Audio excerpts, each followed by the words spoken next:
Hello everyone, so I'm Abigail Werner and today I'm going to be talking about the world theater practice of Karagoz shadow puppetry.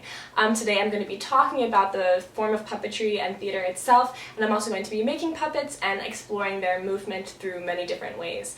Before I start with the whole exploration process, I'm going to give a little bit of background and context on this form of theater because I do think it is very beneficial to understanding why things are the way that they are when it comes to Karagoz theater.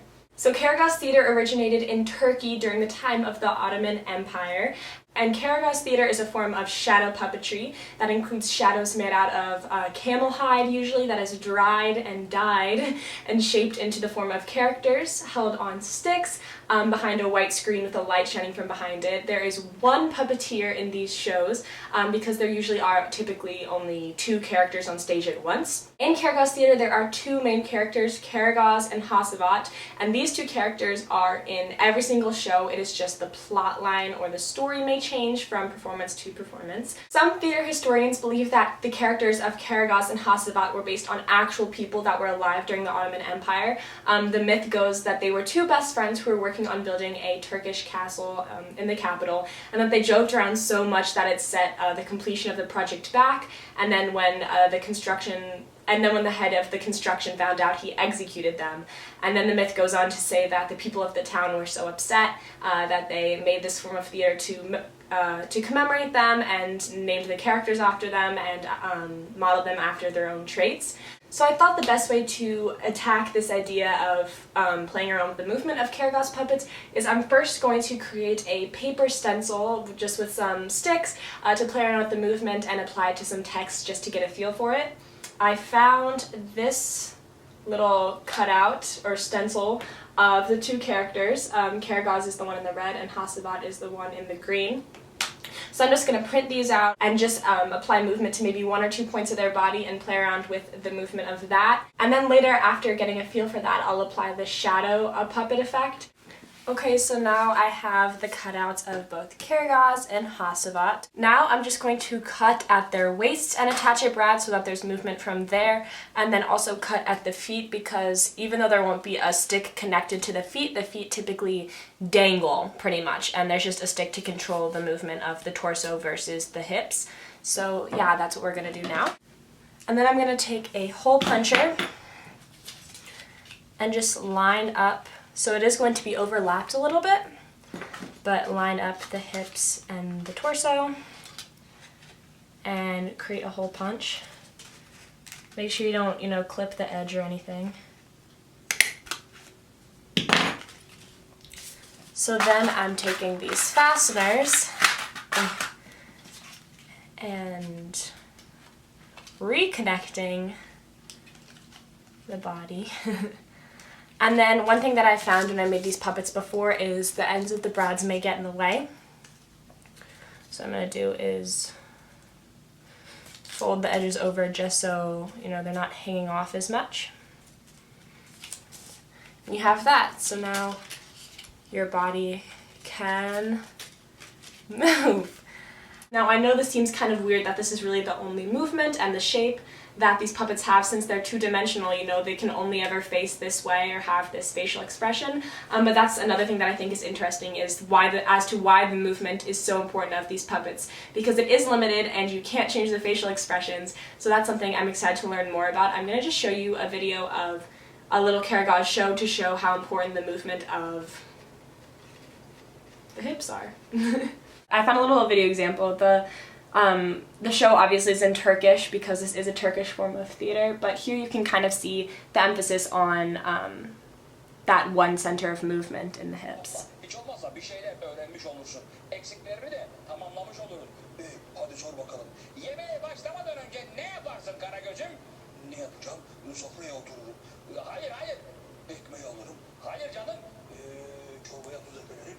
Okay, so you may have noticed that for Karagoz in the red, his arm is also moving, so that is something we could maybe try to do, and I'm really interested in doing so.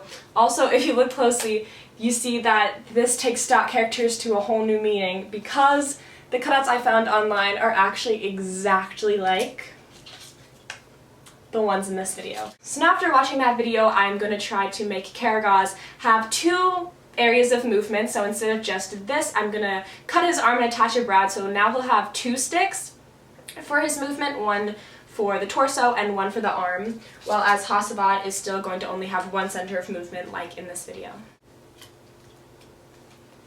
And now our lovely Karagoz has a mobile arm and mobile legs.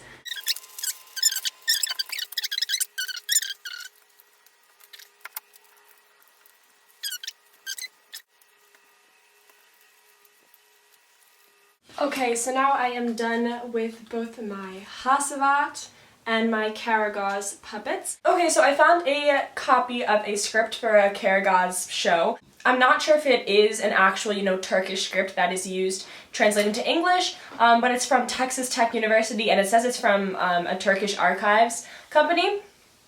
So I figured this script would, remain true to the storylines and the characters of both Karagoz and Hasavat. Okay, so here's Karagoz.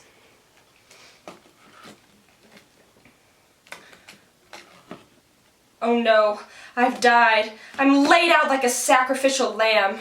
My intangible innards are veritably quaking. Oh, the rat. He grabbed me by the nose like a hunter's hound. Man, I was so out of breath because he stopped my breathing that I was within a breath of breathing my last. Okay, so as you can tell, I used some quick, sharp arm movements to show the anger, and obviously the voice is very important since, these puppets can only face one direction and have one stationary facial feature. The voice is very important, so that was a cold read, so I didn't know exactly what was going on, so I'll try it again. But what I was trying to do was use the sharp arm movements to show the anger, and like the quaking, like this hand extended kind of makes it look like point. And then with this arm extended, it looks a little more like an accusation if I do this, because he was saying, oh, the rat. And at the end, when I have this realization, I try to sit back down so I can, calm myself down, like, whoa, what just happened? So I'm going to try it again. Oh no, I've died. I'm laid out like a sacrificial lamb. My intangible innards are veritably quaking. Oh, the rat. He grabbed me by the nose like a hunter's hound. Man, I was so out of breath because he stopped my breathing that I was in a breath of breathing my last. So I think I've got a feel for this little monologue, and in case you noticed, this time I did a little, when I was laying on the ground, I said, I'm laid out like a sacrificial lamb. It's kind of like pointing up at the earth like, oh, curses! I'm watching the viewfinder of my camera as I do it, and it's really important to at least see from the viewer's perspective what you're doing, and just see how these movements might be communicated, because not everyone is going to see the communication the same way, and that's another reason why voice is very, very important. Now I'm going to try doing a little bit of dialogue from the same script, and this dialogue actually happens before the monologue you just witnessed. It's the fight going down between Hasavat and Karagoz. So I'm going to try to man 2 puppets at once, and we'll see how this goes. It's a fight between Hasavat and Karagoz because Hasavat is singing and Karagoz wants to sleep. So it's a short little dialogue, but I'm going to try to use the puppets to act it out. And Karagoz starts off this scene by sleeping, by the way, so.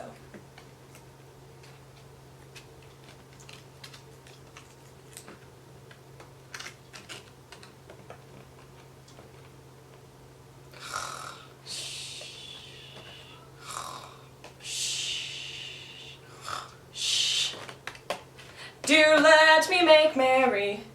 Hey Hasavat, will you sing to yourself? I gotta get some sleep.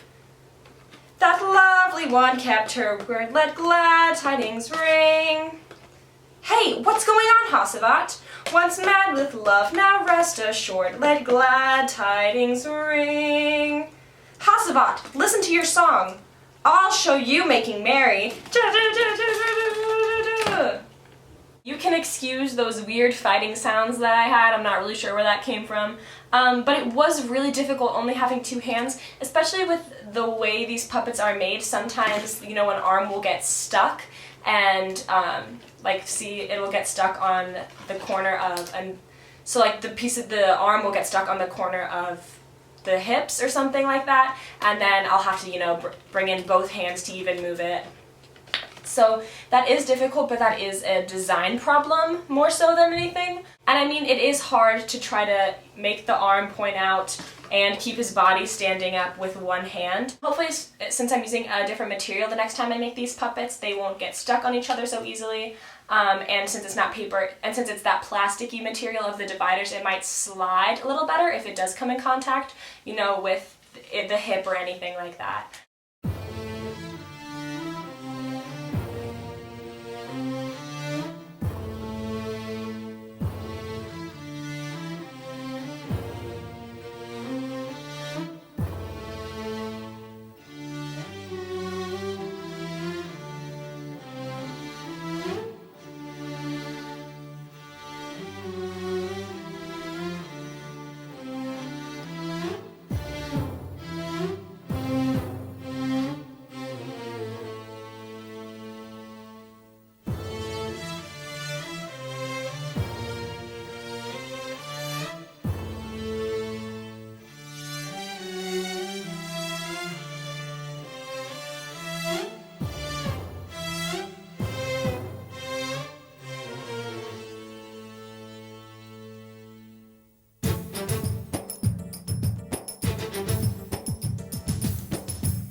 So last night I created my little plastic Sharpied Karagoz and Hasavat, which we are going to use in our little shadow box for when we actually create these into shadow puppets. But in order to create the space that we are going to be using for the shadow theater, I've got this big empty party box.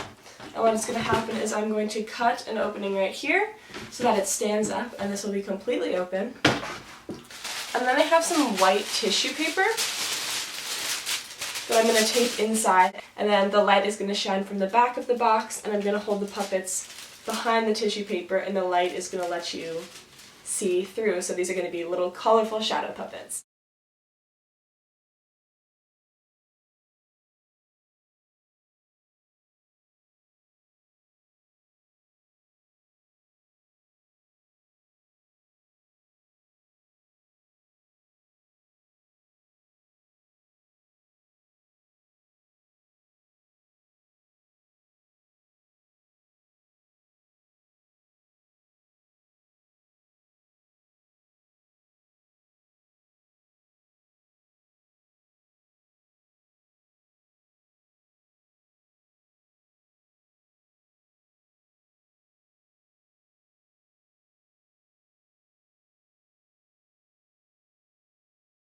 Okay, so here is our finished little shadow box, so it can stand up on itself. And before we apply any text, I'm just going to play around and see if this whole shadow effect works. So I'm in my basement because there's no windows, so I'm going to turn the lights off and turn this backlight on. I have this lamp back here to shine through, and then I'm going to use my puppets. So let's try it out. So the lights are off. Backlight on. Now let's put the puppets.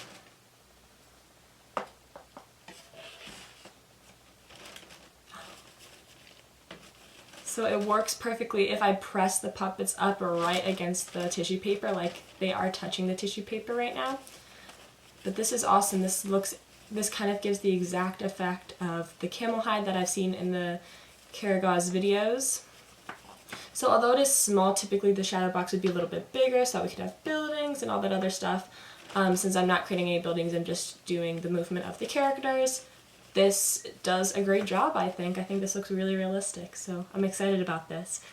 Also, the movement of these puppets is a lot easier because I used First of all, I used hot glue to connect the sticks to the back of the puppets rather than tape, so it's a lot more secure. And also the plastic slides around a lot easier, like so, and it's not getting caught on itself, kind of like what was happening with the paper. So yeah, the movement of these is really well, and I think this is good. First, I'm gonna go back and use the same little monologue that I used for my Karagoz paper puppet, and I'm gonna do the same thing with my plastic puppet, my shadow puppet, and see if there's any differences in the way it moves, or if there's anything easier, or any changes I noticed. Oh no, I've died. I'm laid out like a sacrificial lamb. My intangible innards are veritably quaking. Oh, the rat. He grabbed me by the nose like a hunter's hound. Man, I was so out of breath because he stopped my breathing that I was almost within a breath of breathing my last. So I found the little dialogue between Karagoz and Hasavat from the same script I used for the little Karagoz monologue, and the same one I used when I was using the paper puppets, when they get into the fight over Karagoz's during Hasavat's singing. So I found a dialogue a little bit afterwards. And basically Hasavat, since he's the very worldly one who speaks different languages and reads different books, he's talking to Karagoz and he keeps throwing in little French phrases. Now, fair warning, my French is not on point, but I'm going to try my best.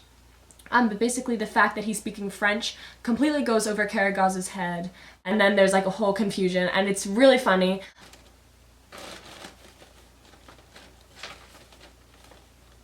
Marvelous to see you, cher ami, Karagoz. Thanks a bunch, slimy Hasavat. Mercy, my dear Karagoz.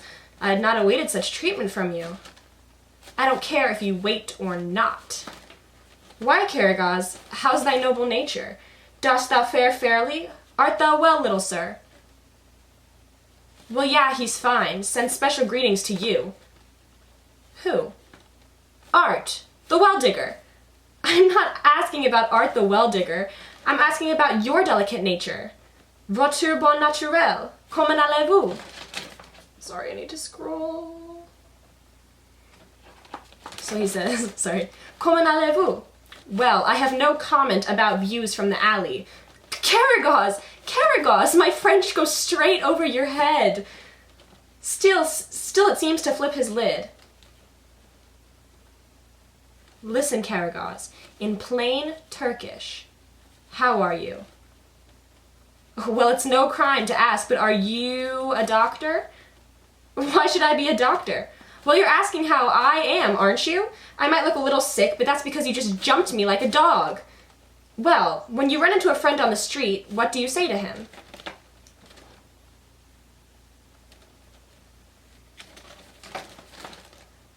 I say hi to him, he says hi to me, we go on, we don't end up running off at the mouth like you. Karagoz, you lack even a smidgen of politeness. I may be a mess, but I'm no one's pigeon. Karagoz, as we were talking, I had an idea. Your name is Karagoz, and mine is Hasavat, right? Yeah, so, I'm Karagoz, and you're Hasavat. You know, all those people watching us speak English. Why don't we do the whole show in English for them? Ugh, I don't want to use English. No, the only way is the Turkish language. I got standards. I'm gonna move this a little. So after reading that script, it is pretty clear that that is not a traditional Karagoz script. It's definitely like an interpretation from someone who knows about Karagoz theater that, you know, decided to write their own English script, because I doubt in traditional Turkish theater they would say, oh, our audience is mostly English, let's speak in English. And so yeah, that might not have been an exact translation, but that is the only printed Karagoz and Hasavat script I could find online. So I think it did the trick because the person who wrote that script still did stay true to the characters. So I actually really enjoyed doing that dialogue. I thought it was really funny how things were misinterpreted, like when Hasavat would say, art thou well, and then, or something along those lines, and then Karagoz would be like, yeah, Art, the well-maker named Art is good. And then I thought that was really funny how the whole confusion played out, and I'm sure with a more refined puppeteer and person that's better with voices and all that stuff, I think the jokes would be very, very funny. I'm not sure if I exactly communicated them as well as I was attempting to. Another thing I noticed is the extension of the arm in the Karagoz puppet. like so, you know, this extending of the arm and pointing to someone, is a very important gesture since it's one of the only gestures he can do. But what I found myself doing is I would extend the arm and then also pull the body back a little bit, because by putting the arm and pulling the body back a little, it kind of gives the effect that the arm is even more extended than it actually is. You know, this drastic you instead of just you, it's you.